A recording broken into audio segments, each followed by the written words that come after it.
Hey guys, today we're learning how to play Come As You Are by Nirvana, and it sounds like this.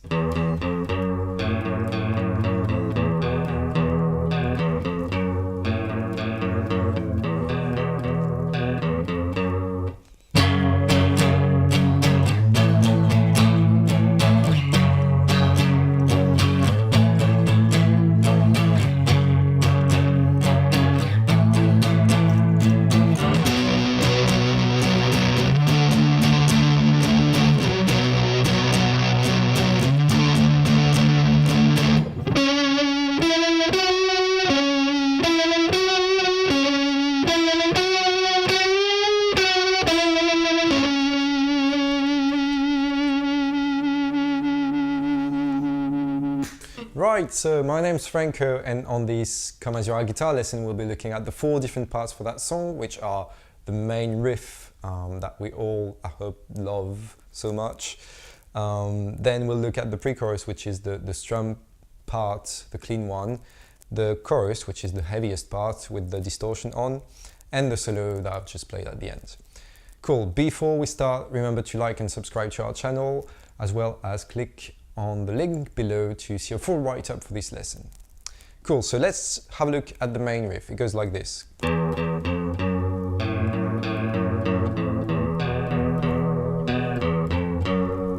Right, so it's pretty easy because all we're doing is playing on the low E string and the A string. We're not taking care of the other 4 strings, which is super convenient when we're just starting guitar.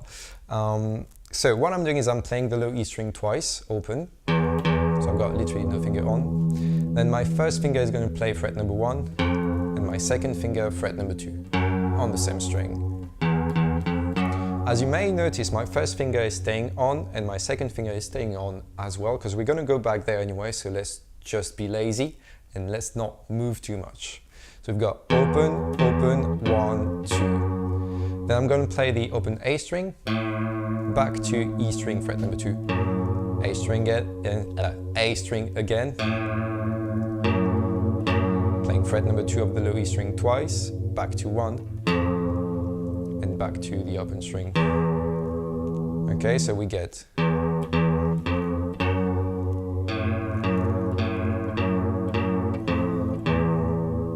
right. After that, we've got that bit, which is fret number 2 of the A string, followed by 2 open E strings, right? And then fret number 2 of the A string again, and open E string, 1 and 2 on the E string. So we've got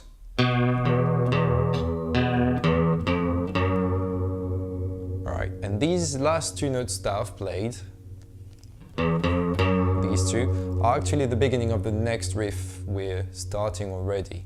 So if I put everything together, we've got the first part, and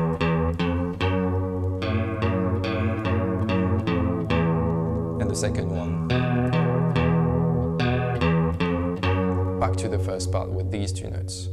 Okay, I hope that makes sense. If I get a little bit faster, we get the actual riff.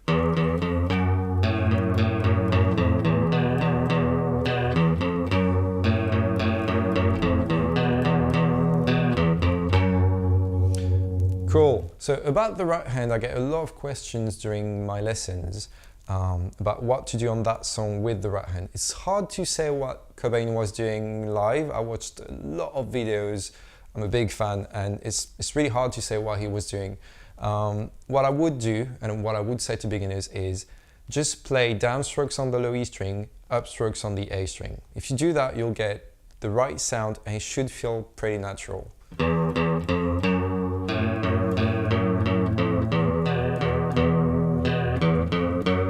That's what I'm doing right now. Cool, moving on to the next part, which is the pre-chorus. Sounds like this.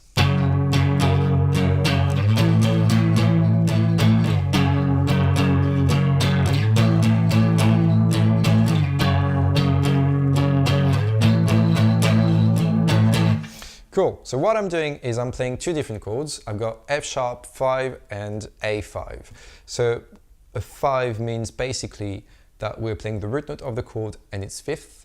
It's a power chord. The The way I'm doing that is my first finger for F sharp 5 is going to be on F sharp on the second fret of the low E string, and my fourth finger, the pinky, is going to go on fret number 4 of the A string, and I'm just playing these two notes. Right, and that's our power chord. That's my F sharp 5, and the next chord, A5, is going to be exactly the same shape, but starting with the first finger on fret number 5 of the low E string and the fourth finger on fret number 7 of the A string. And that's how you get the two chords you need to play that bit. Now, we're playing each chord for 4 beats, for 1 bar each. So it goes 1, 2, 3, 4, 1, 2, 3, 4, 1, 2, 3, 4, 1, 2, 3, 4, okay? And these two chords, this chord progression we're just playing it 4 times. Now the strumming pattern is different on each chord we're playing, on each of them, but it's super interesting. What we're doing is, on F sharp 5, I'm doing 1, 2, and 4, and. Okay, one more time. 1, 2, and 4, and. Remember to keep the right hand moving all the time. And on A5, what I'm doing is a slightly different pattern. I'm doing 1 and 2 and 4 and. Let me do it a little bit slower. 1 and 2 and 4 and. Okay, so the second pattern is actually easier because all we're doing is we're playing each downstroke and upstroke except for beat number 3. We're just not playing beat number 3. 1 and 2 and 3 and 4 and. Right, let's put everything together. So we've got 1 F sharp 5, 1 pattern, because that's 4 beats, and then 1 A5, 4 beats as well, 1 pattern. So it goes like this.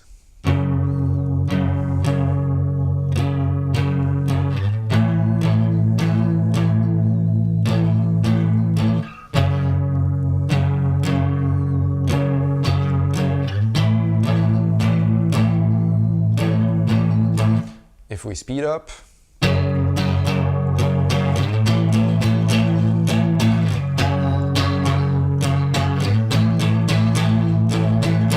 right, that's it for the pre-chorus. Pretty easy. It's a really nice song to practice your power chords as well. Now moving on to the chorus, it's pretty much the same thing, a string higher. So I'm playing B5. So my first finger is now on the A string fret number 2, and my fourth finger is on the 4th fret of the D string. So same thing, I'm playing a power chord. And then I'm moving on to fret number 5 and 7 of the A and D string to play the D5 we need. So we get these two shapes. Now, there's a trick there. If you want to keep on strumming, and that's the heaviest part of the song, that's the one where you can kick in the distortion on. If you want to strum the whole thing, what I'm doing is my middle finger is actually resting on the low E string on that shape. That allows me to play all the strings without having the low E string ringing all the time, which is really annoying. And instead, you just get that sound.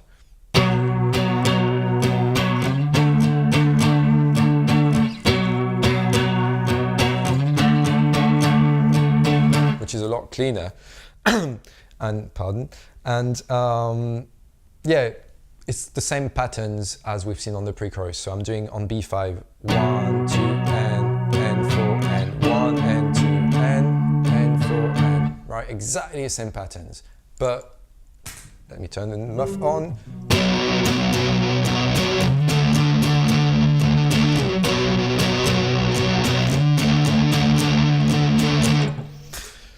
If you do that part with the distortion, it sounds a lot different just because it's heavier, but also because I'm playing a little bit harder. I'm digging in the strings a lot more when I'm playing that bit here.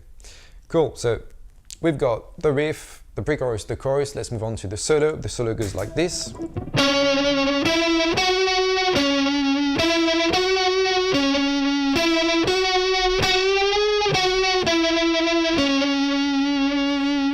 So solo is super interesting because it's very simple. It's just the melody of the song, basically.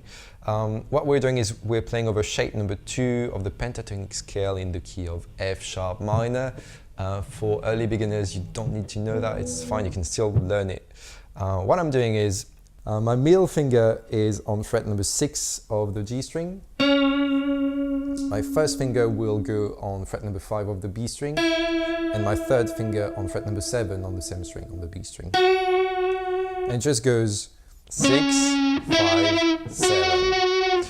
And we're just playing over these 3 notes, and goes.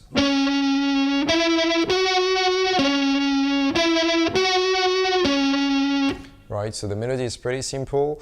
I'm just doing G string, B, B, G, B, B. And we do that 3 times, but on the 3rd time we're doing it,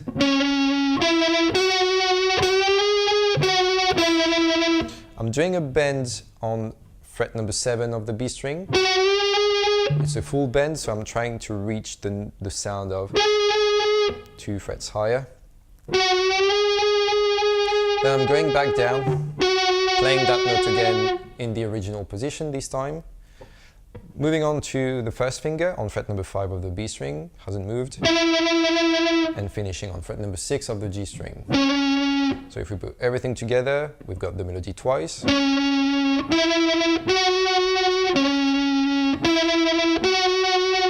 on 3rd time, bend. Original position again, 5, back to 6 on the G string. You do that 4 times and you get the full solo.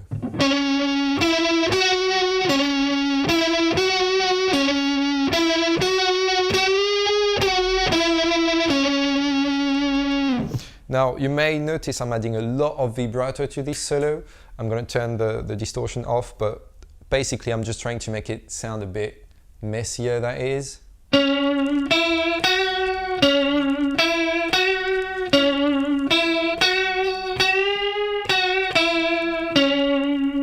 That's it. It's just details, but if you keep on working on them, you'll get confident with that. And it sounds really cool when you start doing that. Right, I hope you enjoyed this song and this lesson as much as I did, and I'll see you in another one. Cheers, bye bye.